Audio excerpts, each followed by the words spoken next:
Malaga. Now to find the bike. I have the bike. Now to find the car. And to find Dave. Swanee extraordinaire.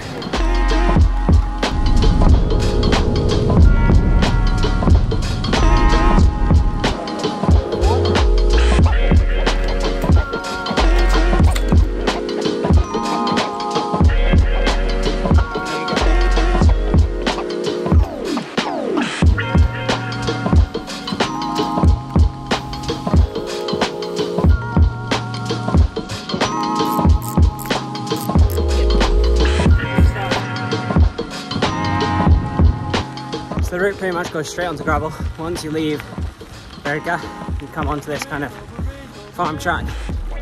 It takes you through to this next main road, and then it's properly into the hills, which are daunting. Right off the bat, my worries about overheating are definitely being confirmed. Very hot already. Tomorrow morning it'll be cooler, but I'm gonna suffer. So I'm just reconning the first and last 15k of the route. Just trying to get an idea of what the gravel's like, how rough it is, what pressures I think I can run. But yeah, it's been non-stop climbing so far, and I think that's going to be the story of tomorrow.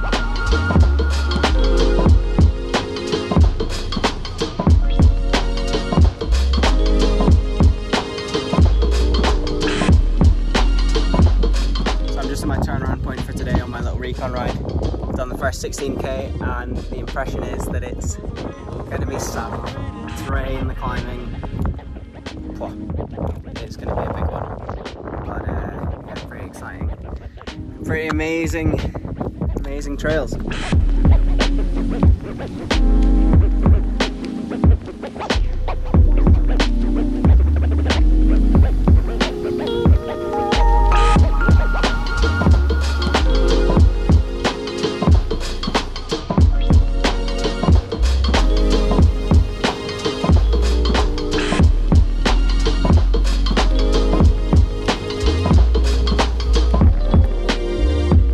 Unless I just did the mountain bike descent, that is probably the most gnarly bit of riding you'll ever do on a gravel bike.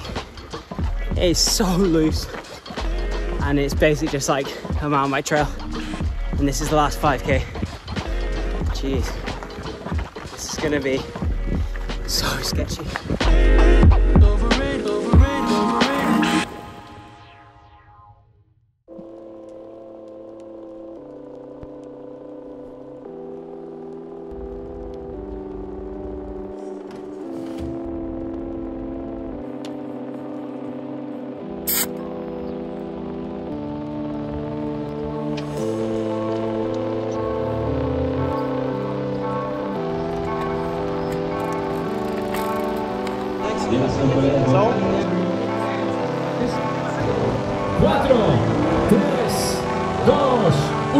se pone en marcha.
I just finished big day out.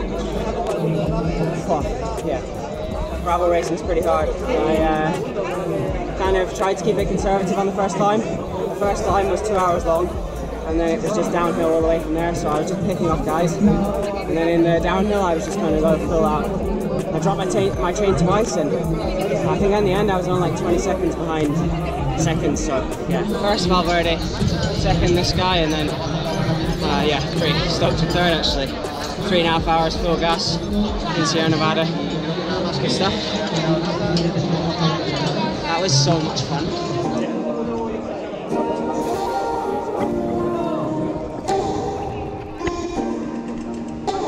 You cannot see at all, there's no vision. And as soon as there's... When you are wide, very big rods, down here it's okay.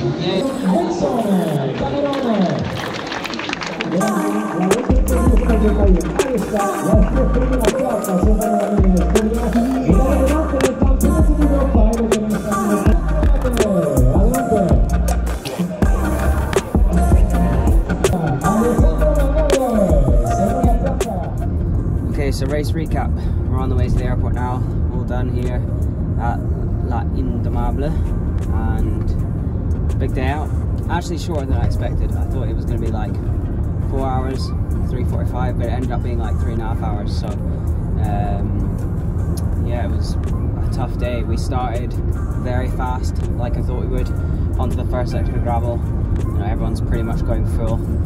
We then turned onto the main road, and it was also full. Alexandro Valverde basically had already attacked by then. This is like 3 kilometers into the race, and he was already kind of a minute up the road, which is crazy. So I was in chase group number 1, which was like 10 or 12 of us. But when we got into the gravel section, I found it was actually better to not be in the group.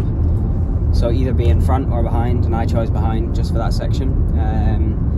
So I just kind of laid off the wheels a little bit, which made a lot of sense. You know, it was quite hard to see around people, the dust. So I just laid off the wheels 10 meters, 20 meters, and did that whole section.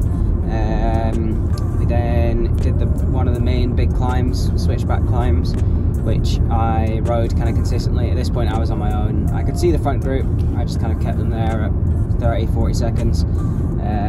We then did a big descent, relatively big descent through the feed zone, and then onto this kind of like undulating plateau. It was like kind of false flat. It must have been like 3-4%, but I was on my own there, which wasn't the best because the speeds were a bit higher.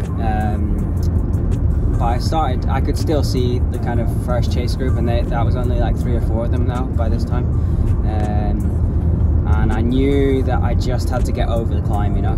The higher up we got, the harder it got, because yeah, we got above like 2,000 meters and my legs started to kind of cramp up and stuff. But I got caught by one marathon rider over the top. We worked together a bit on the downhill, and then we caught the group for third. So then there was a group of 4 of us, and then into the kind of final, you're riding along this kind of like plateau with kickers. I knew that there was one final kick, and then it was the big descent, but I misjudged it and I kicked on one kicker too early. So I went full gas on this climb, went over the top, descended for like 40 seconds, a minute, turned left, and then there was another like 2-kilometer climb. So I thought, oh my, here we go, like I'm gonna have to like buckle down now. But I had a gap on the chaser, so I was in 3rd place. So I just rode, yeah, just as hard as I could still to the top. Got a cup of water and a banana over the top, and then just full tuck mode. So it was this sketchy descent, like real sketchy, like half tarmac, half gravel, all the way down back towards town. So you did yeah, some real wide open gravel, and then there was some more like tight switchback gravel, and then I could actually start to see second place. So in some of the corners I could see him up the road, so I was kicking in all the last climbs, but in the end I dropped my chain twice on that descent, just because I was in such a hard gear. It was just more likely to bounce off, so I dropped it twice, which was a bit frustrating, because in the end I think I was like 20 seconds behind second place. But yeah, third place at the first Gravel World Series. I'm dead happy with that. You know, equipment was spot on. I felt physically really good, so yeah, a good place to start, and excited for the next races. So hope you enjoyed watching along this new experience, and yeah, look out for more stuff coming soon.